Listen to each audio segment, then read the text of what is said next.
this video, I will show with you how to cancel Airdroid subscription. So if you're interested, let's get started. First, open your Airdroid account, and on my web, guys, go to manage products. Select any product that you have a premium plan. For example, you have a business, click my plan. In this case, if you have a premium, you will see cancel option and here, and then click cancel. You will see in this option, guys, you see like this option, cancel subscription.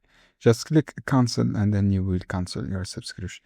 If you have a web device, go to your account and then click cancel. This is the premium features, then click cancel. This is how you can do, guys.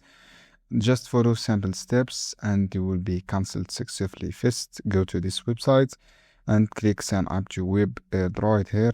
I want to go this website, guys. Just go directly on this website and then click cancel your subscription from here. I hope this guide helpful for your friends. Don't forget to give like and share this video for more content, and see you on another video soon. You can cancel your free trial from here. Any question down below in the comment and I will answer your question as soon as possible.